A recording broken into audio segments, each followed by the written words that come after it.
baking our LG 42-inch TV motherboard for 10 minutes, following all the internet instructions. We'll be back in 10 minutes. Checking on the motherboard. We have 6 minutes left. Everything looks good in there, no fires. Just keeping an eye out. It's starting to smell like cardboard.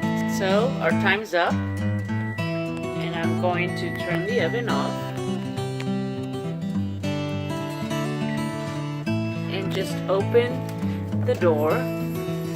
And yep, it's smoky, so we're just gonna pull it out a little bit and let it cool in the oven, just pulling the cardboard out. And we're just gonna let it cool. Okay, so I've set it up. The holes seem to align.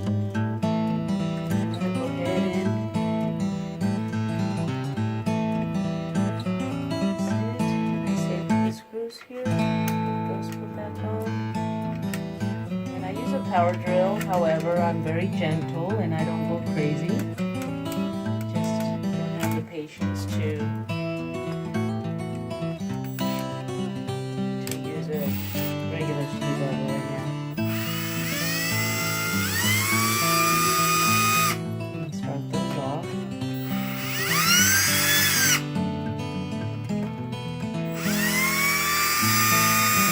Helps that it has that little light.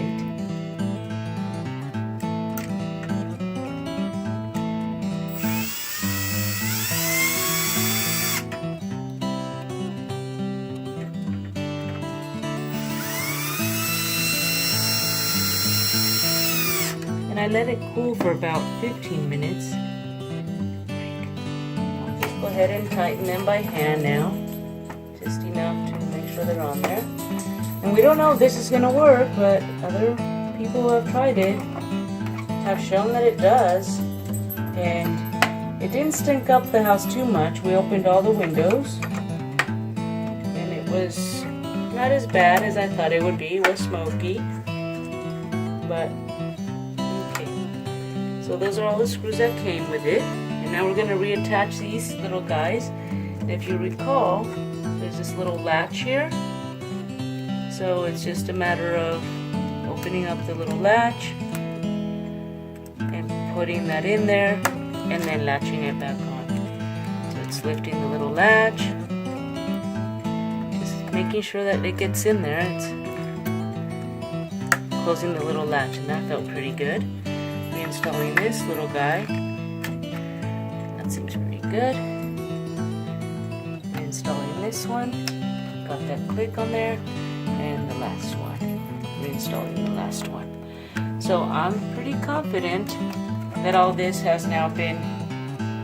Now, before we close it up, I want to test it, because if it doesn't work, then at least I have this open now, and I can take it off and buy a new motherboard. So I'm going to turn it up and show you if it works. Okay, and I'm going to now turn it on. See, the little red light is coming on, and we expect to see that because that's what we've been seeing the whole time. But this is interesting. This is what we want. We just fixed it. Holy cow, this really works. We just saved like $500. So now I'm going to put it all back, and I'm going to show you what it looks like when I put it back on my little stand. Alright, so we aligned the cover back on. Remember, there's a little screw here. And if you take that off, underneath, you're going to see a little plastic that you need to make sure that you put back. And I guess I should have shown you before I took it off, but I can show you right now. So I found this. So make sure you put it back like so and clip on, leaving the cord out, and it just clips back on. Okay? And I'll get that screw put on, but we see that everything seems to be aligned. And I separated all the screws in little bags because I didn't want to get mixed up, but these happen to be the 4 thickest and biggest screws there are. So these are easy to identify. So I'll just start with these, putting those back on. then the next mount I'm going to focus on are all around the TV. So again, I just separated them because I didn't want to get mixed up if they had different sizes, which they do. So here are all the little screws that go around. And these are fairly quick to put on there. And this time I'll just use just to get the first corner one set. Make sure it's all lined right.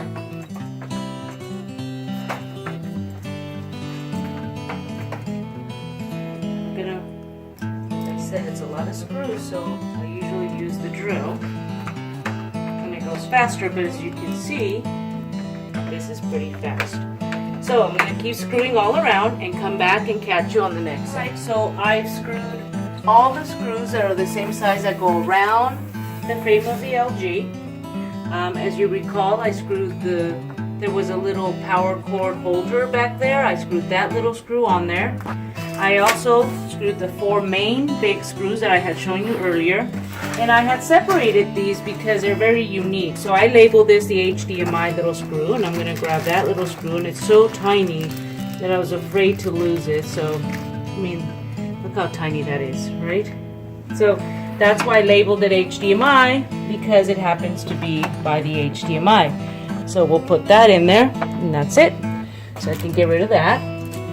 And then I labeled this video screw, just however you label it so that you don't forget where these go. Now this actually looks like the same size as the ones around the frame, but I didn't want to take a risk. So, and this little screw goes by where you put all your video hookup and your audio. So we'll get that sorted there. And so that's that. And then last are 4 little screws that when you take them off have like a blue color, so those are easy to identify. I didn't put a little paper, and I remembered. So these little guys go right here. So, but first we're gonna make sure that we put the frame on.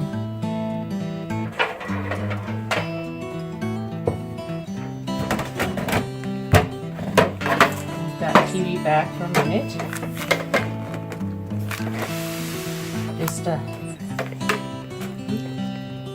and this is the TV stand. So the TV stand, now we're going to put that one back here. That just fits right nicely in there. Make sure we have it on there. Yep. You see these little clips go in there, and then it holds on nicely. And then this is going to be the cover, which I'm going to clean after. Put it on because it's been stored for so long. Alright, so, and then of course, the last set of screws. And remember, these have a little bit of glue on them. So these are the longest screws that are in the bunch. So overall, it wasn't too bad about screws. Pretty easy to identify. Of course, if you lose one, then it's a bummer. Okay, so I have everything on. I'm gonna clean it up, and then I'm gonna put it in my TV cabinet, and then we'll test it. Watching Jeopardy now. I mean, imagine, we saved hundreds of dollars. LG, shame on you. This should not be happening. We should not be having to take apart a TV and making a motherboard. However, I did it. Go out and try it. Save some money. You can do this.